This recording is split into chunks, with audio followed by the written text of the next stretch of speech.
Hello dear viewers, you are most welcome. Have you ever asked yourself what makes most of the students fail mathematics? So it's just minor things. So in here we have the algebra or algebraic question in form of the math trick. So if you want to excel in mathematics, you have to master the algebra, and this one is specifically around the algebra of roots.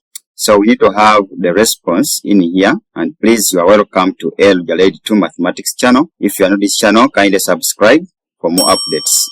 So let us now dive in our response here, and please watch up the end for better understanding. So many people have been worried and have been getting it wrong that if, for example, if I get the square root of 4, what comes to be the answer? So in here simply, this one, the answer is 2. Simply, we are taking the positive ones.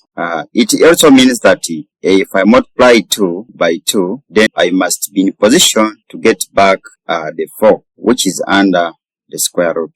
Likewise, if I have, for example, the cube root of, say, maybe 27. So in here, what is the answer?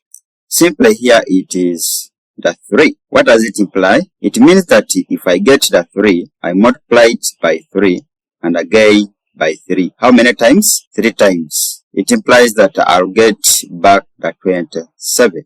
So that is how it is supposed to be in simple terms. So let us now have the one in the question here, and see how we are going to digest it fully and correctly. We have, first and foremost, we have the cube root outside here, and then inside you have the square root. Then the figure is 1 divided by 64. So this is the same as, we are going to first deal with the one inside. So we have the cube root, then the square root. The square root is same as having 1 divided by 64 raised to power the half. Like earlier on in some videos, I said that the square root of 4 is simply the same as having the 4 raised to power a half. Still, likewise, if I have the cube root of 8, the same as having 8 raised to power 1 out of 3, or a third. So it's the same idea I'm using in here, that if I have the cube root 1 divided by 64, so it's coming to be this. So now if I simplify, it means that I'm going to have the cube root outside here. Then inside I have 1. So this 64, if I break it down, the same as having the 8 raised to power 2. But the whole of it, we have the power a half to it.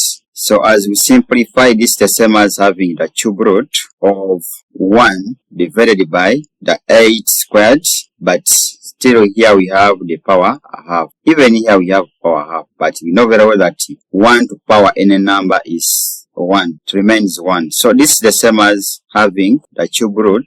So in here we can see that these 2 and this, they cancel out, and we remain with the 1 divided by the 8. So in here we need to break it furthermore. So in here we are going to have the 1 divided by the 8. As earlier on I said, the cube root, it also means the power a third. So as you break it down, it means that we are going to have it being equal to 1 divided by. So if I break down this 8, it's same as having 2 multiplied by 2 multiplied by 2, which gives us the 8.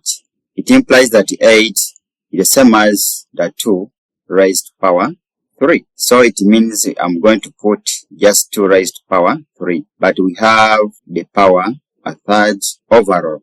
So if I break it down further, it means I'm going to have 1 raised to power a third, then divided by the 2 raised to power a 3, but we have the power a third outside.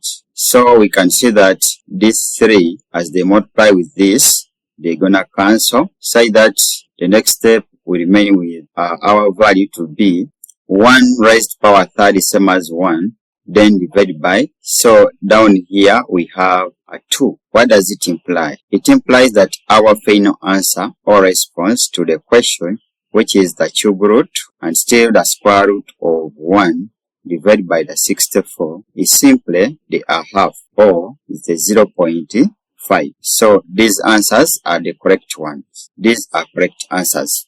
And thanks for watching. See you again next time. Goodbye.